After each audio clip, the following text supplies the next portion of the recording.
Hey there. If you've seen my other videos before, then you might be a little surprised at how distinctly not silly this one is. I had something I wanted to talk about, and I didn't feel like I could really make it very funny and still get my point across.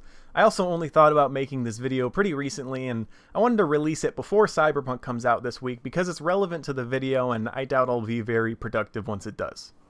Cyberpunk has a gargantuan hype train around it. After it drops, it'll probably be impossible to escape either the people pissing themselves with joy, the people trying to trash it over a couple of bugs, or maybe for more legitimate reasons, or people with the incredibly spicy take that it's fine. It seems like everybody's asking if this game can possibly live up to the hype or not. And it's strange to me because I kind of forget about that sometimes. I mostly just watch the trailers as they come out and don't really look at what too many other people have to say.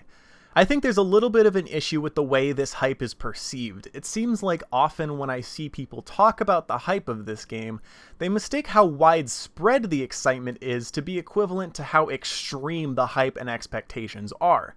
It builds up this larger-than-life mystique around the conversation for this game when at the end of the day, it's still just a video game. Although you still definitely do have a lot of those people who expect it to replace their modded abomination Skyrim with all the latest waifu fantasy mods. They mistake the stars reflected in a pond for those in the night sky, thinking it'll beat up their stepdad for them. And I mean, come on, there's no way that's happening. Have you seen how long Terry's arms are? This is all to say that speculation for this game is a little all over the place. So, how do you manage your expectations? In this case, I'm specifically talking about video games, but hopefully the ideas will apply to other things too. This is something I spent a bunch of time thinking about over the years, starting more or less when the first Watch Dogs came out. I think the hype train with that game was sort of formative in a way for me when it comes to my relationship with hype and marketing. That game was a disappointment to me, but I still enjoyed it, and it ended up becoming more or less my worst case scenario so far when I'm excited for a game release. I feel like I have a pretty healthy relationship with hype these days. You know, I can come home from work and she's just hanging out on the couch and I plop down next to her and we each talk about how our day was. She doesn't pick a fight with me and then gaslight me into thinking it was my fault and then disappear somewhere for 2 days and not answer my texts only to just show back up and act like nothing happened.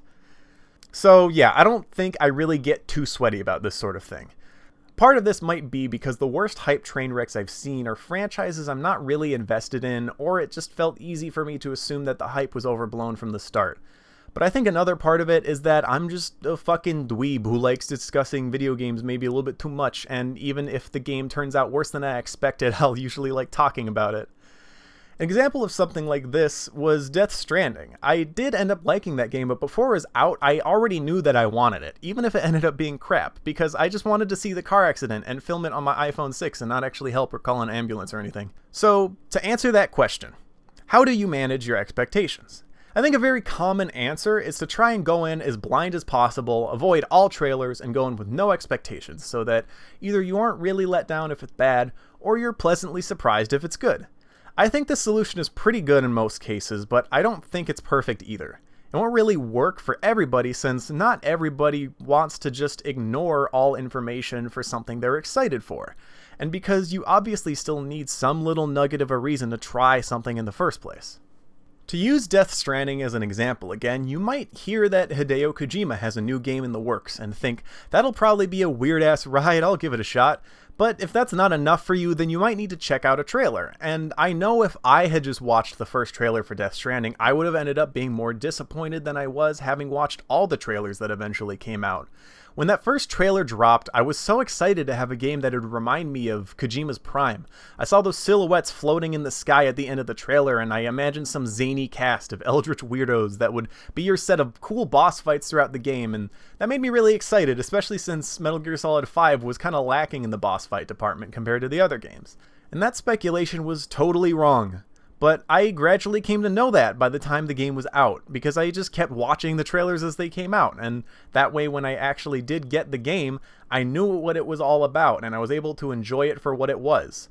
I ultimately thought it could have been better, but even then some of my gripes were things I already suspected before launch anyway, like Kojima having a little bit too much of a hard-on for casting a cool kids table of big-time actors to put into his game.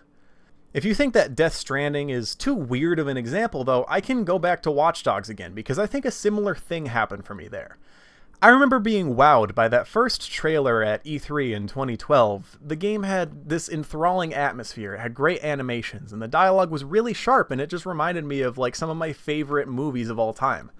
My hype for that game was completely through the roof, but it came down enough by the time that it came out that I was only moderately disappointed. And I think it was because I kept watching the trailers, and I kind of at least subconsciously started to notice that I was getting less and less of those initial feelings as the trailers kept coming. This helped me not really bear a grudge and learn to love that game's story for what it ended up being. A dark portrait of an unhinged, reckless vigilante who cares more about his personal quest for vengeance than an actual sense of greater good. A game not meeting your expectations isn't always entirely a bad thing. So my point is that it's perfectly reasonable to not go into a new game blind, and that sometimes having watched more trailers can kind of be a good thing because you don't really want your imagination to fill in too many blanks. Really, it's about knowing yourself, how you think and operate compared to other people, and about having a healthy relationship with the trailers and marketing for the things you're excited for, however that may look for you. 8 years after its announcement, and several delays after its first announced release date, Cyberpunk 2077 is finally about to come out. And for a lot of different reasons, this game just has a huge hype train around it, and I think we're going to see a little bit of everything when it comes to the reception this game gets when people can finally play it, and I guess I wanted to not only remind some people to temper their expectations, but I especially wanted to take it as an opportunity to talk about something that's been on my mind from time to time for years now. If you have any thoughts, feel free to leave a comment. I'm genuinely interested to see what kind of thoughts other people have and what discussions you could have about this stuff. I have one last thought that I want to leave you with, whether or not you've been riding this particular hype train.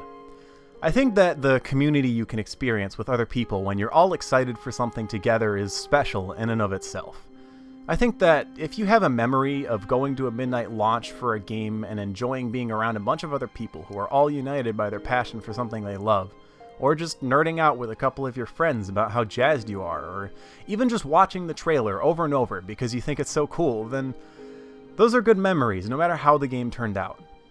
And I hope that no matter how this game or anything else you might be looking forward to turns out, that we can always find the meaning in the experiences that we end up having. And that no matter what, we can find the parts that are worth remembering and loving. Thanks for watching. They just add Gwent to the game though, then it's a 10 out of 10. They don't even need to explain it, just put it in.